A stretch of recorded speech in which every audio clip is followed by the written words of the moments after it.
I felt like I've always been fighting my entire life. Yeah. Didn't have a really great upbringing. So I've had to survive. Yeah. That's a great way of putting it. I'm just constantly in survival mode, making sure that every day is better than the last, and really trying to make sure that anybody's life that I enter that day, that I make an impact.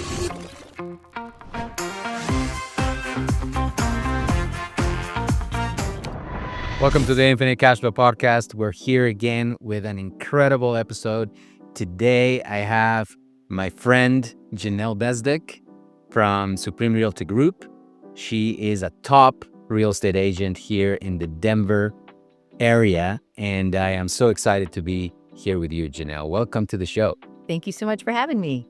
Well, we've been talking about having this podcast for a little while. Yes. And it's been exciting because I know a little bit of your story, and I think that people out there are going to be so blessed at hearing your journey and your success story and all the things that you've done that have culminated into one of the most successful real estate agents here in Denver. So please introduce yourself to the audience and tell them a little bit of who you are. Okay, well, my name is Jenelle Bezdek. I've been in Colorado here for 32 years.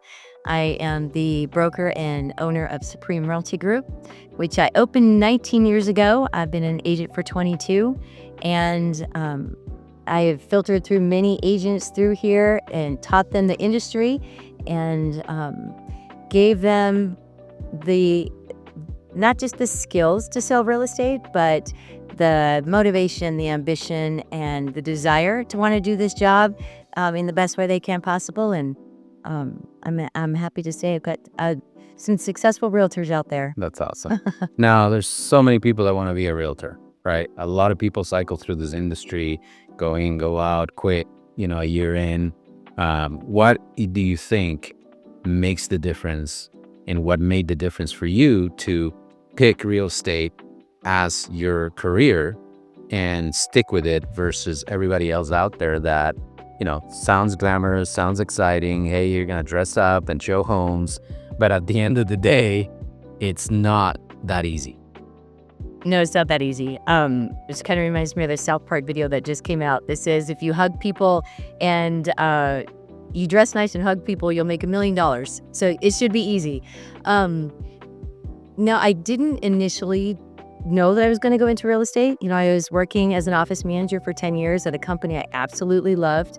My husband is a general contractor, and he works extremely hard. So I thought there's no way that he can do this, his whole life. So we've got to figure something out for his retirement. Yeah. And this was in 2003, which back then was a great time for fix and flips. And so I thought, I'll on the side, I'll get my real estate license and we'll buy properties and he can fix them up, or we'll save them as a rental for our future. And that's what our retirement was going to be about.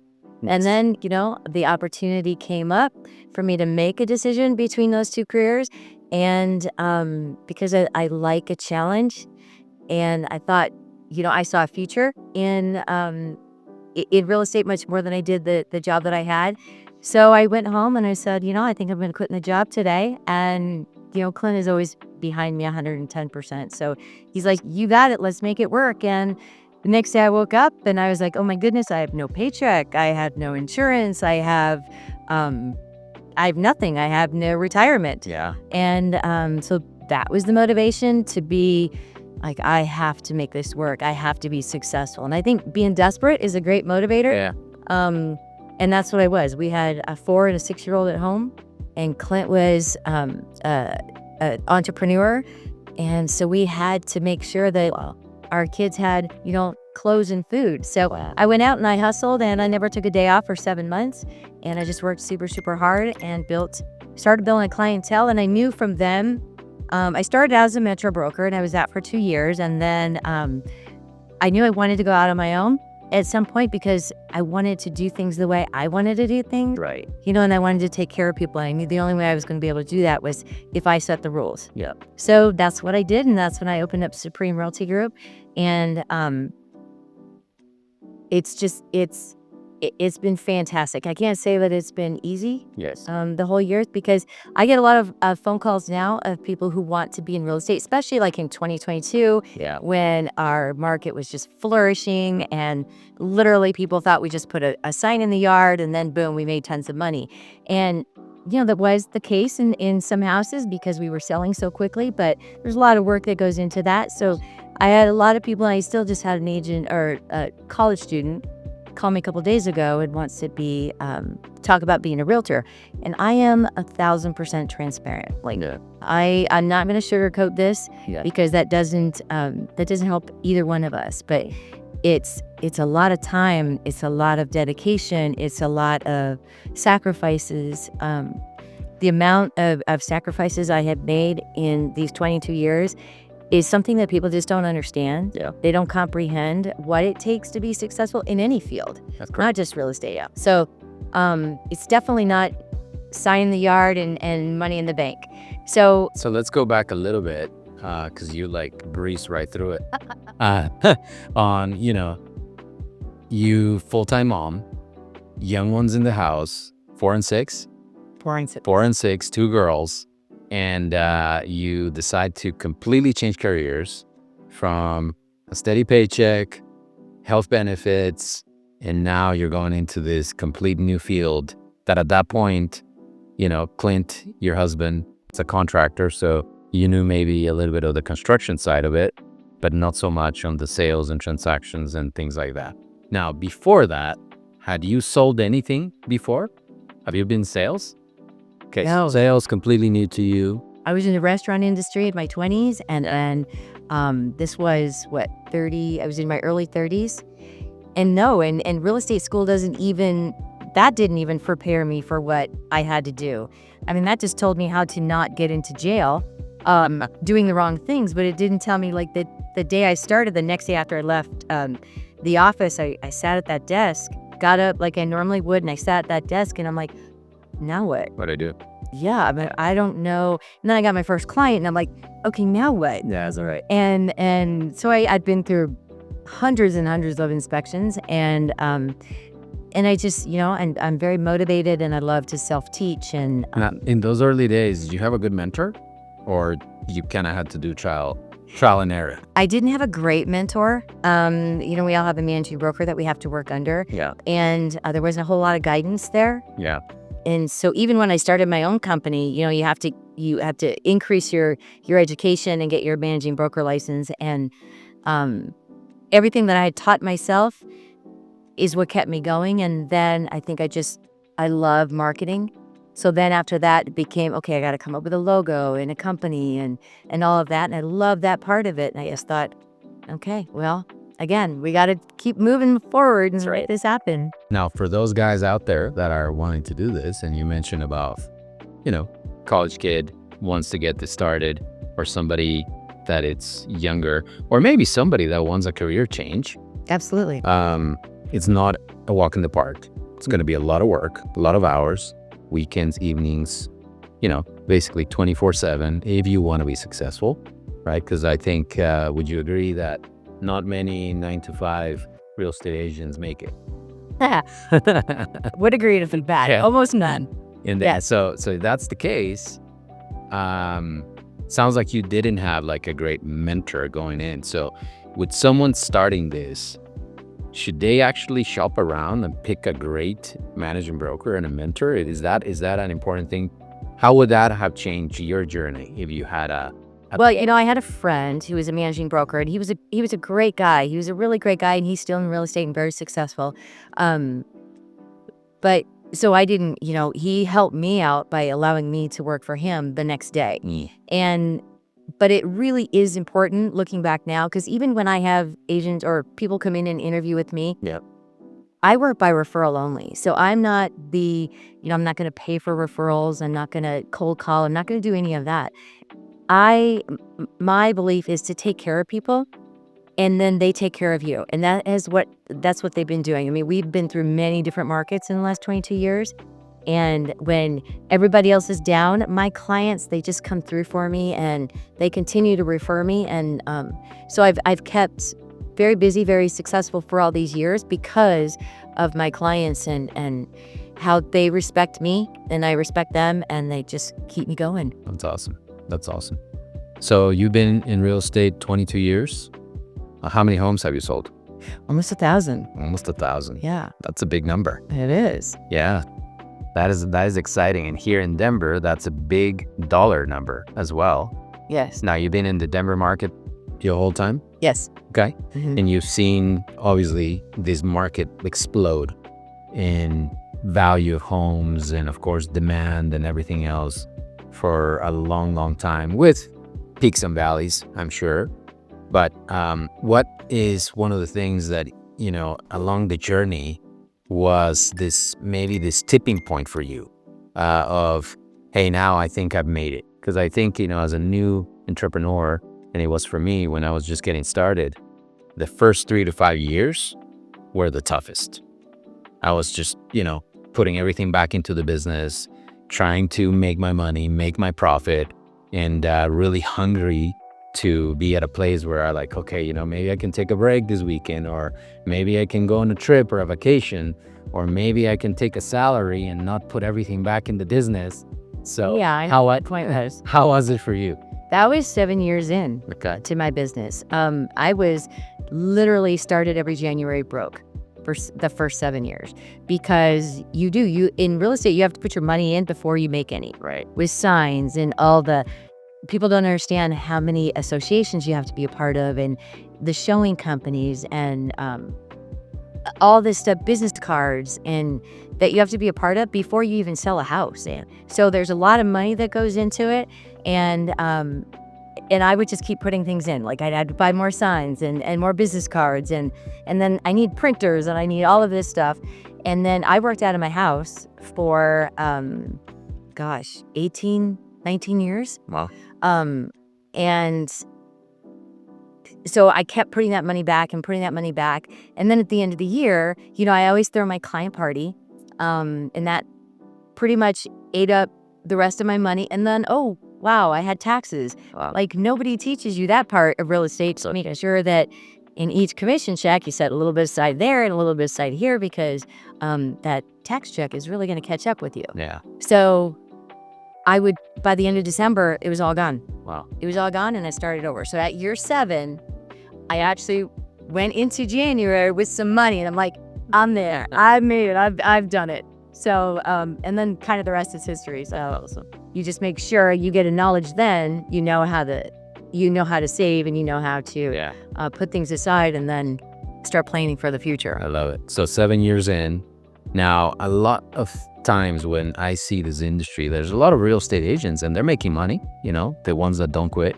They're making money. They're staying steady. But one thing that I notice is a lot of them never invest in real estate. They sell, they make their commissions, they make their money, they have cash in the bank, they are profitable, but they never eat their own food, if you will. Yes. Do you see that a lot as well? Absolutely. Absolutely. And one of the things that I wish, back in the day when I started, you could buy a house for under $150,000. I know in Harvey Park, Yeah. investors were buying houses at like 80, 90,000. Wow. That are now 600,000. Wow. And it's hard to comprehend. And, I was broke, so I didn't have the option to buy any properties then. But it's kind of a saying, if I only knew, then what I know now, I would have bought neighborhoods at that point. Yeah. But yes, if realtors don't, they're selling a product and they're selling themselves, but if they don't believe in it themselves or have the ability Yeah. to invest in what they're selling, something's wrong there. Yeah. Either they don't know how to make money at what they're doing, so they don't fully believe in themselves, and 2, they don't see the value in what they sell because they're not investing themselves. Yeah, and I think, it goes back to as well the idea of they teach us how to make money, they teach us how to save money, but there's really no formal education on investing, acquiring assets, buying homes, buying buildings, apartments, whatever, right? So you and Clint have accumulated now a nice portfolio of homes that you bought over the years. Tell me a little bit about that. Like, when did that start? Was that right away when you started? I know you told me that Plint as a contractor, you went to do some fix and flips and maybe hold. But when did that started, and when did it start making a lot of sense for you to continuously do that? Because now you have, over what is it? How many homes do you own right now? 12. 12 homes. So we're a dozen homes that you've accumulated and that you are now cash flowing from. So tell me, when did that start, and what motivated you to go into that? Well, I mean, just the me getting into real estate was the start of it, because we knew that's what our retirement needed to be. So we needed to figure out how to do it. And then at the beginning, some of our houses were opportunities where the homeowner was going into foreclosure, or bad things happened, and we were kind of there to rescue them. Yeah. So we do have a couple of our houses where the homeowner's just like, I'm going to lose it, and we were there to help them. So we took properties on that way. Okay. And then pretty much every one of our homes has a story behind it, whether we purchased it for one of our kids while going to college and now it's a rental, or while my daughter's at the Air Force Academy, we still have that one. There is a story behind each one of them, and then we decide which ones that we wanted to fix and flip and the ones we wanted to keep. And we weren't really enjoying, as much as we thought, the flip market. Yeah. And that's where Why is that?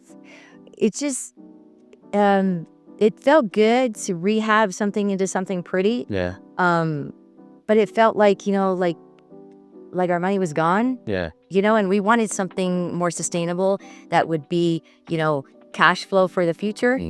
So Let's camp on that just 1 second, because there's all these shows on TV about the glamour of fix and flips and how amazing it is and how much money you're gonna make. yeah. How was that for you guys? Because you have actually the perfect setup for fix and flip. You being the real estate agent, your husband being the contractor, that it will be kind of the dream team. But at some point, fix and flips kind of lost their luster for you. Well, I think, because I think my husband is a perfectionist, and so am I. So we couldn't just do what I see a lot of rehabbers do and just kind of put lipstick on it. And I've seen houses that have had structural damage. Yeah. And then 3 months later, it's got a beautiful drywall on it, and nobody knows what's underneath. And that just wasn't working for us. Yeah.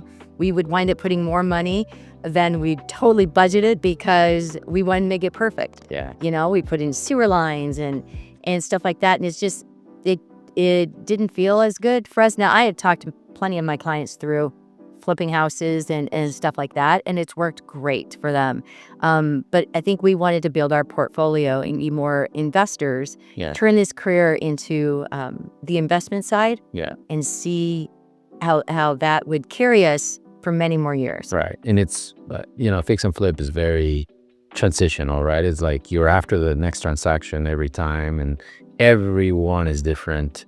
Everyone has its set of challenges. Yes. And it's very Hidden challenges. Yeah. Hidden challenges. Yeah. Yeah. Like you see them on the surface, because all those opportunities are like quick. Hey, let's make a decision. Let's buy it quick. So you don't have a lot of time to look under the hood and, take it to a mechanic, or, just, inspect the sewer lines and the plumbing and the electrical and this and that, right? That's basically, you're in so many ways just rolling the dice. Let's make sure that this works. There's a lot of things that you're not in control of. Yeah. So, and the market is the biggest one. Mm-hmm. I mean, as we saw in June of 23, where it just plummeted, Yeah. Overnight. We had the beautiful year of 22. We had 40, 50 people in an open house and multiple offers by the end of the weekend. And literally the next weekend, nobody. Wow. So when you're flipping, you're at the mercy of that. Yeah. And it's hard. So when you have an investment, then if prices are high, rents are going to be really good, and it's just a better way to hold on to your investment. Yeah. So you realize fix and flips are probably not sustainable long term. You start buying some of these homes that now you own in cash flow. Tell me a little bit about your opinion on debt. Like, do you have debt on your homes? Do you pay it down? Are you the Dave Ramsey that you want zero debt on your stuff, or you've used debt to your favor? Well, I like the theory of using other people's money. Okay. So a little OPM. Did we buy? Yes, we took a line of credit out in our first house. Well, we bought our very first house. Clint rehabbed it. We sold it, made $20,000. Nice. Okay, we were in our 20s, making $8 an hour. We're like, okay, this is awesome. Bought our second house. Clint fixed it up, raised our kids there, and that is still one of our rentals. And then we took, but we paid cash for that. Yeah. So then we took a line of credit out, and we bought another house. Nice. And then we paid that off. Okay. And then we followed that trend, and out of our properties, 3 of them are mortgaged, and that is because when the rates were 3, and 2 and 3 and 4%, Free money. that is absolutely free money. Yeah. So we refinanced them, or we financed them, got the money out, and bought another property. Yeah. That we paid cash for. So, and then now our tenants just pay that mortgage, and we have 2 properties for the price of one. Yeah. And we're not even paying for the one. Yeah. So, it's kind of a no-brainer. That's awesome. So I'm going to unpack that a little bit. So you basically have used leverage in your favor. You kind of went incrementally, built some equity in the home, took a line of credit, bought another one, lived there for a little bit, or used it as a rental. And then you basically bought that. And then eventually you take advantage when the cycles of interest rates are low to use all that equity and buy more assets. So what I like that you told us is you've used debt in your favor when other people are paying for it, right? And you've used the valleys in the interest rate market to go buy more assets, right? But I don't think you've ever stopped buying, right? That's the thing, that you've always tried to buy more assets over time. Now, I'm sure people have been watching you, and there's people that you probably know for 10, 20 years that have seen you grow this portfolio of homes. Absolutely. Have a lot of people follow on your steps that are like in the industry or maybe outside? Not as many as I'd hoped. Why do you think that is? I think that I think that real estate scares people. Yeah. Because it is so up and down. But when we financed these houses, it was a win-win. The prices were high, the interest rates were low. Right. So we got a great line of credit Yeah. because the value of the house was way up here, and the interest rate was down here. Even in this market right now, where buying is a perfect time. Yes, interest rates are high 7s, high 6s, low 7s, but prices are down here. Correct. So they're not here with a 5% mortgage. They're here with a 6%. So, and you can always refinance this part, but you can never get the price you paid for your house changed over again. So as much as I try to educate people, some just don't get it. And I would hope that more people would listen to what I've been through and what I can tell them, and kind of use my expertise to build their portfolio. Some have, and I'm super proud of them. But I wish more would listen. And that's what we're hoping here with the Infinite Cash Flow podcast, right? So that people out there that are watching you and that see your journey, close to 1,000 homes sold, and you have a dozen homes in your portfolio that are cash flowing and that are basically building you wealth every single day, now take that advice and, go buy more assets, because that's really the key.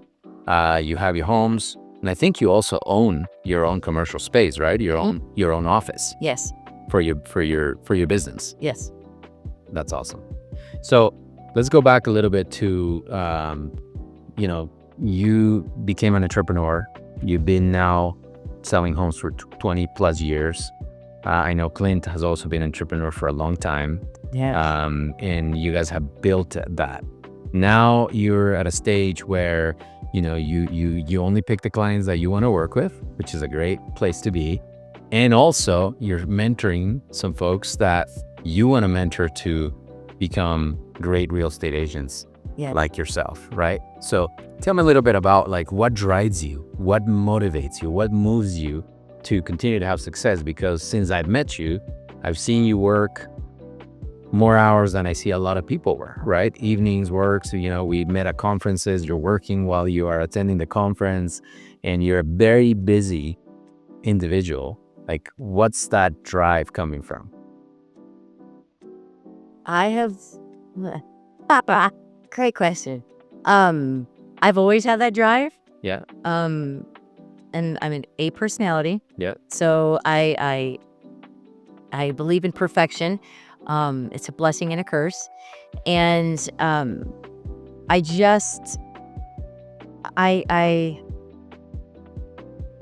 this is a tough question for me because I didn't get raised with a whole lot of motivation. I was never even told to go to college. No. And so I mean, people are surprised to know I didn't go to college. Yeah. And I am who I am because I'm self-taught.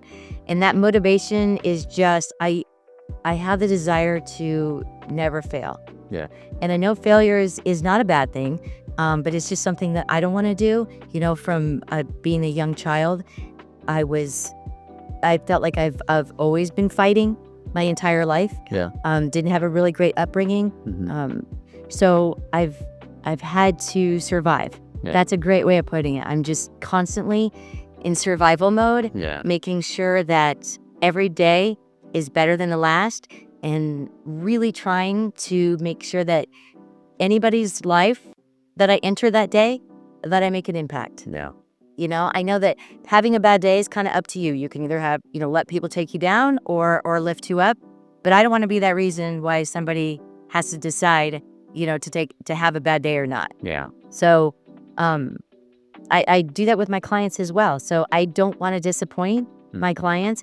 In real estate, you don't get to pick. It's not 9 to 5. It's not Monday through Friday. It's literally, anybody who knows me knows that Friday is my Monday, Saturday is my Monday, Sunday is my Monday. And I love Mondays when they come because everybody else is working and then I can catch up. That's right. So I work holidays, I work weekends, I work nights. So it doesn't matter. I just have found ways to get life into my work. Yeah. But I love what I do. Yeah. And now I'm getting to a point where I really want to share my knowledge with people, and I want to make them successful, and I want to, venture into different levels of it. In real estate, you can pick your niche, you can do any level that you want. Yep. If you don't want to get out of your pajamas that day, that's fine. Well, guess what? You don't have a paycheck in 30 days. That's right. So you have to be self-motivated and you have to keep going. And that's just who I am.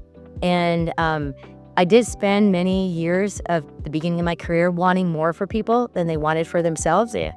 And that was a hard lesson for me to learn because I was disappointed a lot. Right. That you wanted for them to want it as bad as you want. Yes. Yeah. I saw the potential, but they didn't. So that drives me absolutely crazy. So that has been something that I have had to kind of tame down a little bit and chill out and finally realize that, I'm going to give you everything I know and everything I have, and then you decide what you want to do with it. So right now, I'm loving investing. I'm loving getting to know you and CS3 and Aspire in this new life that I feel I have. Yeah. After all of these years, all this knowledge that I have, now I want to put it into something bigger and better and greater, but yet not forget who got me to where I am today. Exactly. No, I love that because you care enough for people that sometimes you want more for them than they want it for themselves, right? Yeah. I struggle with that my whole life because I've always seen a lot of potential in people, and I want to sometimes, shake him as like, hey, wake up. Yeah. I could do this. Yeah. But the reality, what I found out, and maybe you have too, is the only way to really move people is to eventually wake up something in them by you achieving that success. And it might never come for them, but if you can just do it with a handful, a dozen, maybe 50, 100, then that's amazing because they're going to go impact other people along the way. I think you're either going to impact them and they're going to carry it on, or you're going to have haters. Yeah. Haters and people that are jealous and Yeah. people that are just constantly trying to bring you down. Yeah. That, they don't want to come to your level. They want you to come to theirs. And Right. That drives me crazy. Has that happened to you? Yes, a few times. Yeah, and I don't, I you have to have a supportive family. I've got a husband who, That's right. again, backs everything I do, and vice versa. But there's a lot of people in your life that don't understand why you can't go to that party, or why you have to work all weekend and can't take it off. And it's hard. And eventually you get to a point where you're like so disappointed. You're like, you know what? You're right. I don't want to work weekends anymore. Yeah. I want to go do this. But that's not me. That's right. And it's not me anymore. Because I've changed, I've evolved, I've grown, and I'm excited Yeah. about the next chapter. Yeah. And you just can't do this job half time. You've got to be committed That's right. all the time. There are agencies out there that literally set they're only going to work from this hour to this hour, and they don't work weekends, and they don't take calls, and they're no longer around anymore. That's right. So Yeah. Yeah. Especially when the market starts getting tough, it really thins the herd, right? The ones that just basically threw mud at the wall and it stuck because the market was so good, that's no longer happening, right? and people that have been in the industry a long time really love those times, Oh, yeah. because we have thousands and thousands of agents in Denver, and we have thousands too many. Yeah. So it reads out the ones that were never serious, the ones that kind of bring our industry down, and allows the rest of us who are in it to win it and committed Yeah. to get the job done. That's awesome. So now this next chapter, you're learning a lot. I've seen you at conferences. I've seen you at masterminds. I've seen you at events. We are hosting events here in Denver together to attract some people that want to go to the next level in real estate investing. You started to invest in commercial real estate. How's that exciting you? What is the next step for you? That was super exciting. Again, that's a big leap, because you're not like putting $10,000 down to buy a house. You're putting hundreds of thousands of dollars down into an investment that you have some control over. Because again, it is the market, but it's a different, you have to have faith and trust in the people that you're investing with. Yeah. That's super important, because I just wouldn't throw, a year's salary at just anybody and say, here, go make me some money. Like, I don't expect my clients to do that to me. So they trust me to make them some money. And I'm doing the same. And I'm super excited, because I know that multifamily and these bigger projects are, I can learn, yet I have enough knowledge to know about it, and I'm learning more, and I'm so excited. And I'm bubbling over with excitement, trying to bring other people into it as well. Yeah, help them understand. Yes. Yeah. Now, a lot of this stuff has always been there, but, like me, I didn't realize it. Like, I was an entrepreneur for 15 years, making money in my businesses and, making good money, paying a whole lot of taxes. And I never was introduced to a real estate investment, not even a fix and flip, let alone a commercial deal where my money can grow, cash flow, and appreciate, and make some amazing returns, and of course tax benefits. Like, you as a real estate agent for so many years here in Denver, have you ever run into the idea of investing in large projects, or was it also new to you? No, it was new to me, which drives me crazy. But as we've learned in the last couple of years, there are contributors and there's creators. That's right. And you look back, and I think I've fallen back on this so many times in the last year. We're never taught this as kids. Like, we're never taught how to manage money. Yeah. And I tell one of my agents here, you're taught how to save your money by people that have no money. And so you don't get these skills. So now I'm just at a different level. Like, I've been in this industry and nobody told me about this. Yeah. And nobody, if I had been doing this for the last 20 years, what a difference. Oh, yeah. So people now need to realize, we're bringing it to your attention. Yes. Listen up, learn, soak it in. And if it's something that you have just even the smallest ounce of interest in, take the jump, take a leap, and make it happen, because you're going to have nothing but regrets. Yeah, that's so true. And, I think one of the biggest things that I see, I went to college, I had a blessing to go to college, and I can tell you there's moments in my life where I went to college and I thought I knew it all, right? Okay, I'm an engineer already. I have a master's degree. I went for business. And then quickly enough, I realized, oh, shoot, I know nothing. I know nothing about money. I know nothing about Right? investing. I don't know about debt. I don't know about taxes. I don't know about all these things that I see people talk about out there. And you can either take one or two approaches. You can kind of close off and say, hey, that's a scam, that like nobody does that. Only the rich can have access. Or what I had to do is I had to humble myself and say, you know what? I'm going to go back to be a student for the rest of my life. And there's people out there that know a lot more than me. And I either can listen and learn and grow, or I can just stay at this level and hope for the same future that I see everybody around me. And that felt like jail, right? Oh, right. That felt hard. So, and that's another thing that I've seen in you, that you're really hungry to learn. Yes. And to I love it. and to start. I mean, I see every time you hear a book title, let's get it, let's listen to it. So Yes. so for those folks out there, I think the biggest cost in life is the cost of ignorance. The second is taxes, but the biggest cost is the cost of ignorance, what you don't know.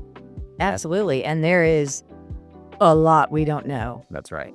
A lot we don't know. And if you do decide to invest in all of that, then you have to learn, how am I going to save this money that I'm earning? And you got to start learning about tax-free. And to me, it's a challenge and I love it. And I'm just like trying to soak it up like a sponge. Yeah. And teach it at the same time, because I'm super excited and I want to bring people in, and they're going to be receptive or not. But yeah, you think, I've been selling for 22 years and I'm like, I can sell a house, no problem. There's nothing I can't sell. And now I'm like, I haven't even tried to do that. So it's really opened my eyes and just kind of refreshed and regenerated my motivation. Yeah. Because I felt like there's no house I can't sell. I've been through everything, which again is a lie, because still every day and every transaction brings something new, and you're just like, wow.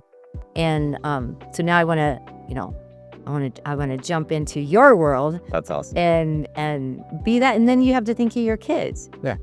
I'm 55, and I wish I was 25 and knew all this information, but my kids are in their 20s. That's right. So I'm teaching them so that they won't have to be at my age going, why did nobody tell me this stuff? And so I'm trying to bring that next generation in to teach them a little family wealth and how to, we've worked really hard to get all these rentals and all this cash flow and all this future for them, that I want them to know what to do with it and how to make it grow from there. Exactly, because being a good steward of the wealth is very important too. Because I think, a lot of people can make a lot of money. And I just had actually an uncle of mine pass away, and he shared my name. His name is Carlos. My grandma's brother, one of the most successful guys in the family. He built a company in Mexico, sold the company, made millions of dollars. And I remember growing up, like, he was rich Uncle Carlos, right? And everybody looked up to him because he would, come to Ecuador and buy homes, and everybody would look up to him because of his success. Now here's the sad part: he had a lot of kids, and I don't think any of the kids actually learned the business part, learned entrepreneurship. So he just sadly passed away with no knowledge or legacy passed on to the next generation, and pretty much lost his whole fortune, even in his elderly age. So I think that what you're saying is so important, that, hey, look, you can go all make money, but the knowledge is, I think, even more precious to be passed on to the kids. And we pray and hope that the kids actually take that. It's like winning the lottery. How many people that win the lottery are now broke? That's right. Because they don't know what to do with it. So you need that continuous knowledge of learning what you don't know. Yes. And and surrounding yourself with people that will bring that to your attention and to that will challenge you and bring you in the path that you want to go, because you can't do this on your own. That's right. 'Cause we thought we knew everything. Yeah. Yeah. And clearly we were finding out in the last year we do not. No, that's what I'm saying. Look, it doesn't matter how much wealth we create. We got to remain students. We Absolutely. got to remain humble. I think that's one of the things that I admire in you and Clint, that you, even though you're so successful, you're incredibly humble. You're easy to approach. You talk to everybody. You actually are always asking me, hey, how we can help the little guy invest, right? Every time I see it's like, hey, what about the $5,000 guys? So, and I think that's the mom in you as well. Yeah. Which is amazing, right? Because there's the opportunity there.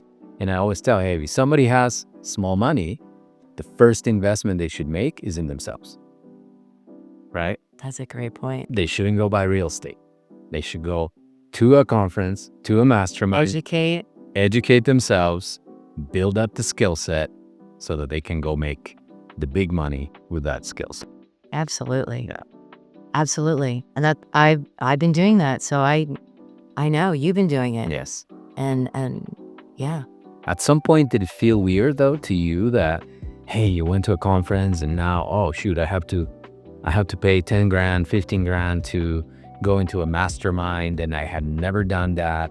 Like, how did that feel to you? I truly had never done it. Yeah. And it wasn't, I didn't get into the Aspire group knowing anything of what they've been teaching. I went to because Mary from Selling Sunset, she was a realtor, and with the 6-inch stilettos and the tiny skirts and super successful selling real estate in California. She was going to be one of the speakers. And I'm like, I just want to meet her. Yeah. And I thought it was cool. And then I left there so inspired, so motivated, so just bubbly inside. And she wound up being the worst speaker there.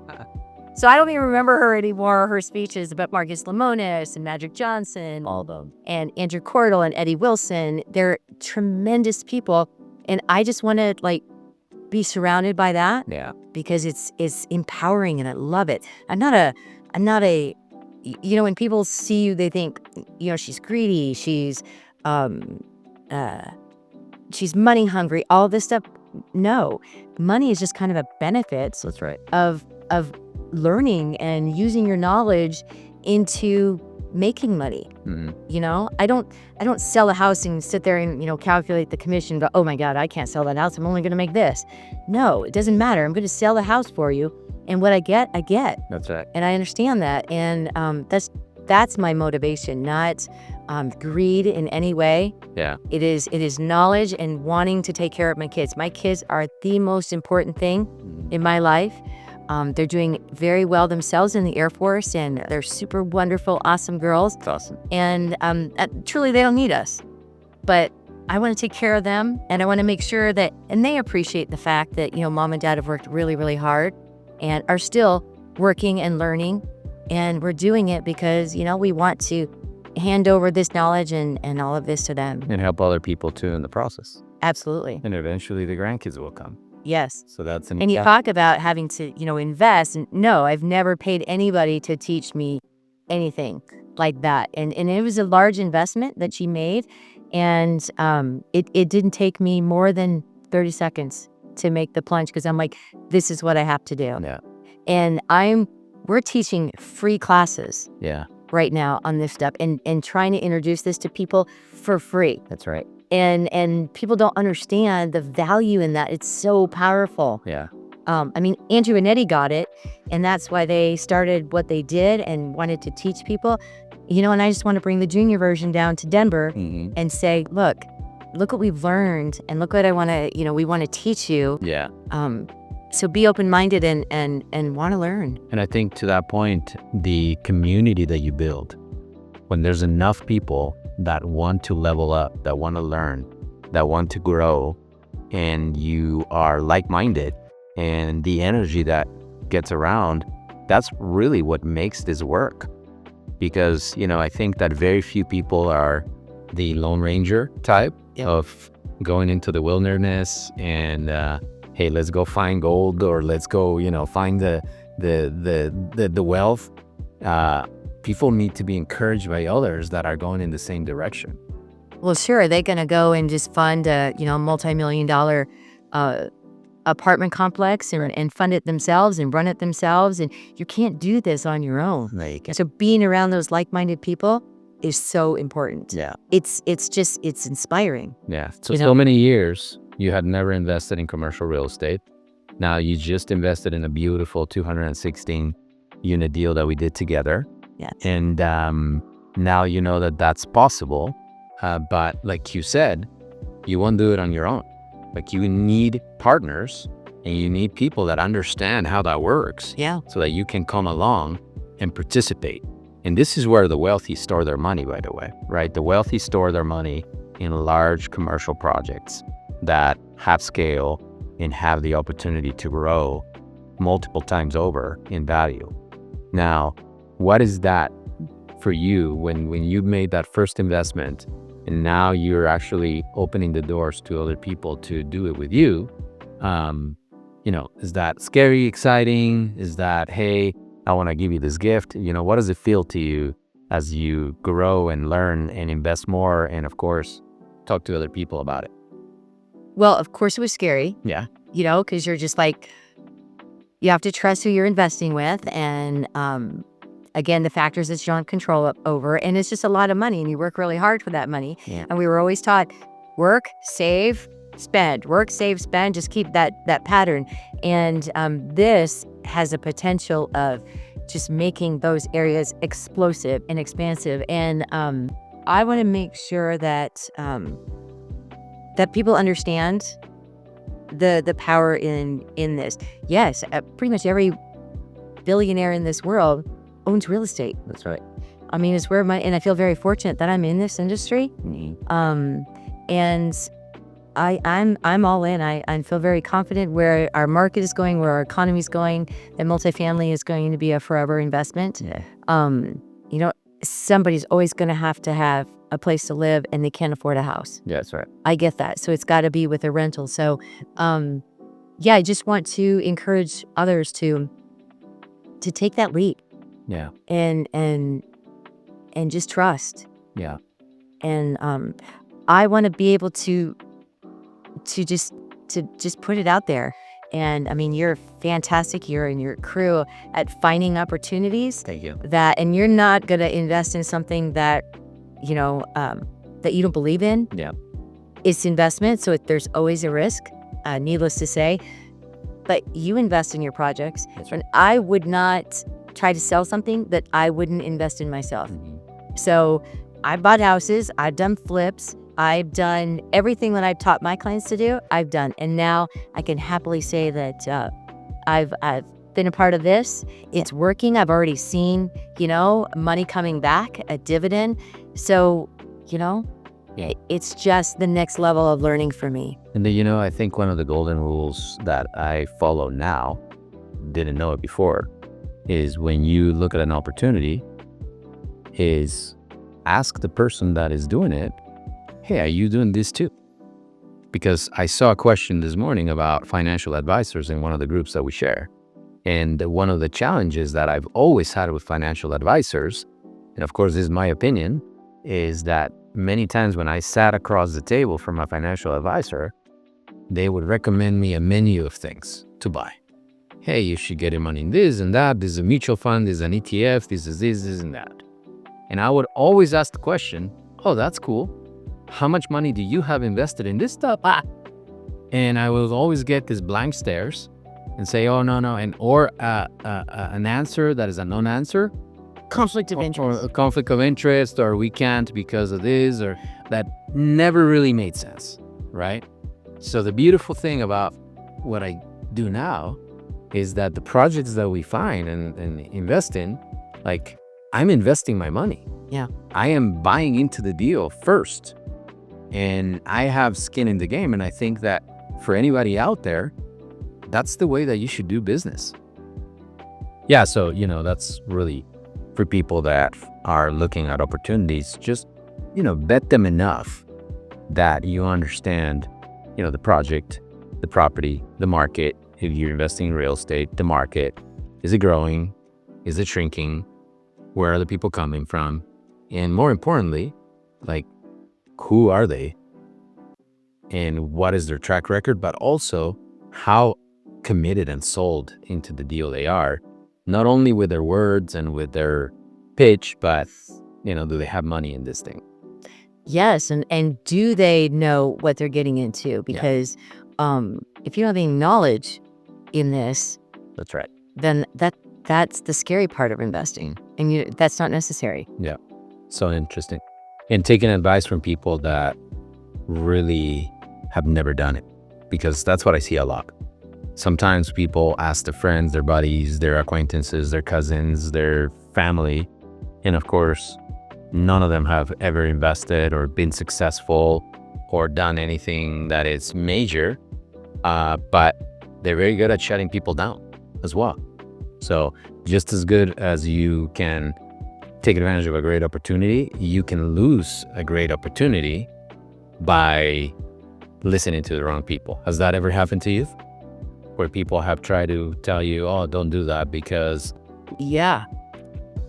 And just in my career alone. Yeah. Like, why are you spending so much time and investing it into your company, and why are you doing things like that? And I think that, and it's not, it's your journey. So if you're comfortable with it, then it really doesn't matter what other people say. A good investor isn't also, going to take everybody in. You're vetting people as well. Oh, yeah. And you're like, if you're not a good person and I don't trust, your commitment, you very well may say, I don't really want you in this project. Yeah. And I think that shows the sign of a good investor as well, because he knows he's not desperate. And he knows what this project is going to. This is something I faced my entire career, and going back to, the investor vetting the people that invest with them in real estate. Even I'm at the point in my career where if you and I aren't seeing the same page, if you think, you went on to Zillow and you said your house is worth this, Yeah. and I'm saying your house is worth this, and we're not going to come to a happy median about this, and you're not going to respect my opinion as the professional, I'll choose not to work with you. Right. Because just because you have a house and people have money for you and houses for me, it doesn't mean that they're a good fit. That's right. For us. And I think that's super important. And you may not see that, like at the beginning of my career.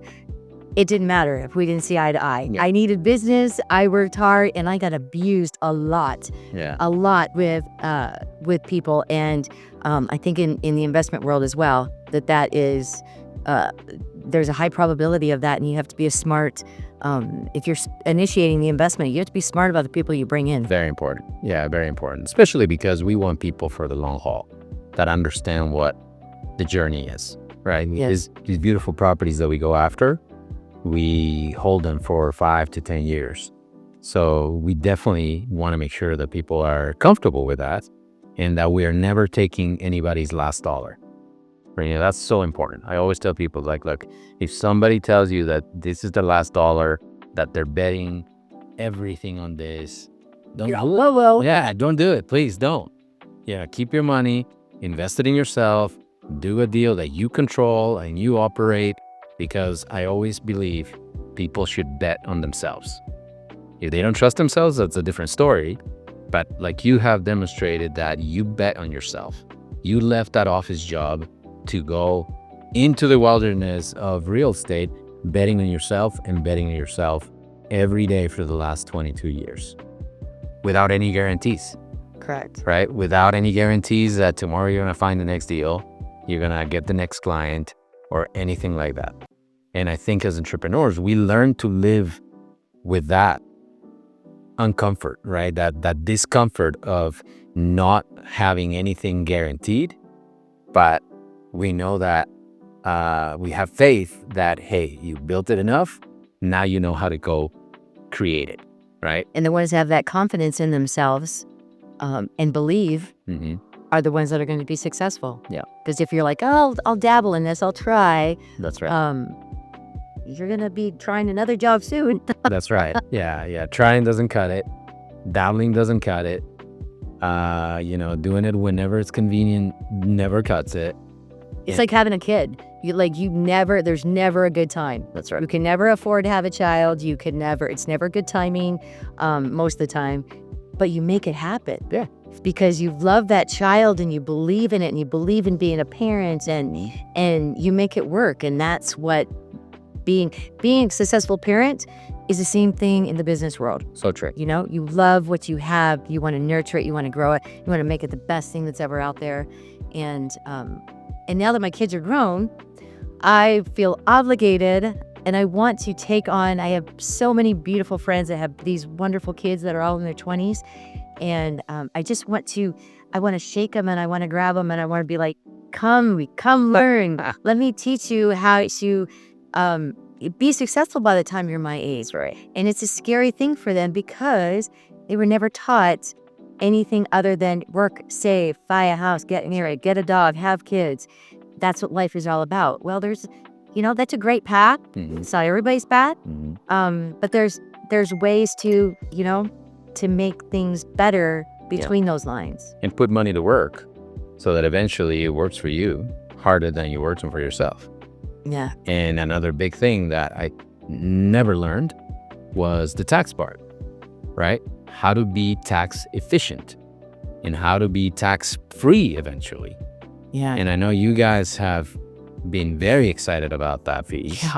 Yeah. Because I'm sure, like me, you paid for many, many years, tens of thousands, hundreds of thousands in taxes. Yes. And many times we just accept it. We just say, this is the way it is. I'm going to keep working hard because It's our God-given responsibility to pay taxes. That's right. Be a patriot, pay taxes. But the reality is they write taxes for people to do things better in the world. So people feel guilty when they don't pay taxes, which sounds absurd. Yes. But that's a different mindset. You just have to think out of the box and think differently than everybody else. Yeah. And I think conditioning plays a part. You've been doing it for so long that becomes a bad habit. And if you carry that bad habit, when somebody tells you, hey, look, there's this different way that is 100% legal to be more tax efficient and avoid them, can you do it? Then you almost have like this knee-jerk reaction to, oh, that must be illegal. Yes. Right? Yes. Like, I'm not going to do it. Because the three-letter agency is one of the scariest things that people face in their life, even though in reality, it is created for you to take full opportunity of these advantages. So how has that been for you guys in the time that you've been learning more about it, to be excited about, hey, we're going to pay very little taxes and eventually maybe no taxes at all. But of course, using that money, how the government wants you to use it to give you those opportunities to not pay it. Yes, I had, again, no idea that concept was even out there. It doesn't sound right. Yeah. It's not the way we were, raised. Mm-hmm. But there's it's almost like a kick in the gut because there's a tremendous amount of money that I know I paid that I didn't have to. And I don't mind paying taxes. As my accountant would say, it's good to pay taxes means you're making money. And that is true. But that doesn't mean I have to take all my money. That's right. So that is another way. And on the small scale, I like to, teach people what can be written off on your closing statement and your interest and all of that. That's just the teeny tiniest part of tax-free wealth. Yeah. And it's just so by the time it gets to your level and beyond, I mean, it's tremendous. Yeah. It's tremendous. And I approach as many people as I can because I'm from Jersey, so we're talkers. Uh-huh. And I like to teach, and I want people to kind of come to the light. And when I approach people, it's different because if I already see in your eyes I've lost you and you're not interested, then I'm not going to come at you. You need to realize what I'm trying to do to you, and what I'm trying to teach you, and what I'm trying to help you with, Mm-hmm. and just see. I mean, if someone would have brought this to me so many years ago, it would have been a different story. So, Yeah. I mean, and you came from humble beginnings, and you worked your way up, and we both have made a lot of mistakes, but the best part is that So true. we're learning now, and we're turning it around, and Yeah.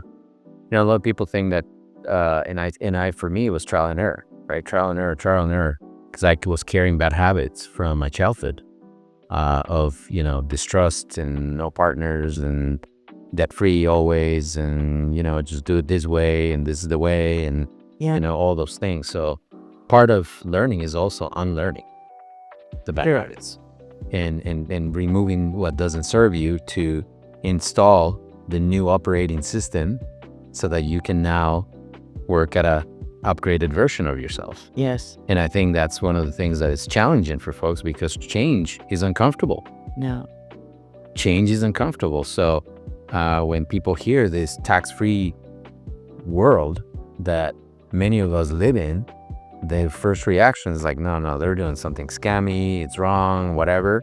But the reality is that one of the things that I like now is that with social media and YouTube and the opportunity, and even for you folks listening to this podcast, is, even if it just sparks a curiosity, you can now go look it up, learn, and find, hey, yeah, this is in fact real, right? and do your due diligence of making sure that you're not, being convinced on the other side. Exactly right. And that's just part of learning instead of just being told what to do. Exactly right.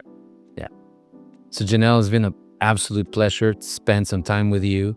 I want to give the audience just a little bit of a message of what do you think is important that they do or they move forward with to, change their financial future.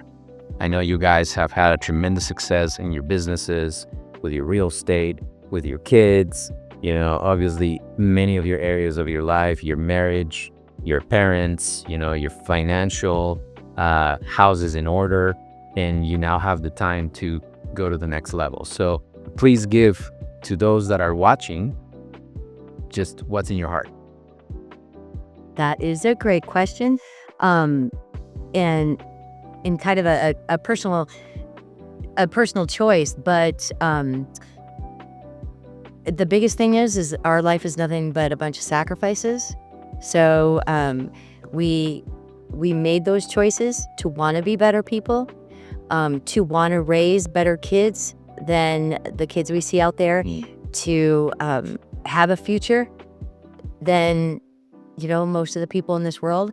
So that was all very motivating for us. And we're not the kind of people that are like, well, Carlos is doing it, so we should do it.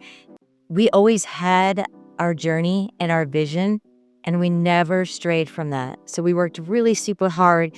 And I want people to realize what their vision is, and know that, I tell my kids all the time, they're in the Air Force. Where do you want to be, in 10 years, in 20 years? And just make sure that every decision that you make is in line with that vision. I like that. And when you stray off of it, everything's a choice.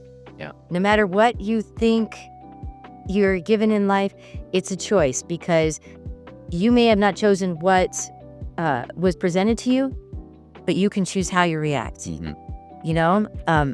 With my childhood, I could either have been a victim or a survivor. As a kid, you can choose to, do the wrong things in high school or do the right things. And everywhere, every single day, everything you do is a choice. There's a consequence for every choice, Yeah. good or bad. And we know that. We know we haven't always made the best choices. Yeah. And we've lost a lot of things in our life, but we always made sure that we had the same goals and the same vision, and that we just worked super hard for it. And life is not easy. It seems easy, you be a TikToker and you make $1 million and life is good, but that's not reality. But then they shut down TikTok and everything's gone. Yeah. Right? Yeah, as your whole Yeah. career is done. That's right. It's not the reality for the majority of the world, and I don't think working hard was ever not a requirement for as long as, the world's been around. Yeah, so true. Everybody has worked hard, and that is how you become successful. Harder, smarter, not harder. Smarter or harder. And if you do both, if you work hard and you work smart, double whammy. I think that's really endless. Yeah. Endless. So it's all in where do you want to be? Yeah. Do you want to stay in your little space? Fantastic. Good for you. It's just not where I wanted to be. And I want to spread the word. And if people want to come, I'm going to approach people. And I'm going to try to make them investors because I believe in it so wholeheartedly. Yeah. And if you want to be a part of that, that's fantastic. Good too. Do what you do, and I will do me. That's awesome. Jenelle, I want to thank you because you're an inspiration to so many people. Thank you for working so hard, for being successful, for building a business, for living the American dream, for having a family and raising great kids. We need more people like you in this world to be an example to others, because that's really how the world becomes a better place, with people that are focused and driven and that love this country and that love what it stands for and that, create a family. I think that's more of what we need. So I thank you for being in the Infinite Cash Flow podcast. For those of you guys that are watching, that are listening, please subscribe, click the notification button, join us in the next episode. It's been a pleasure.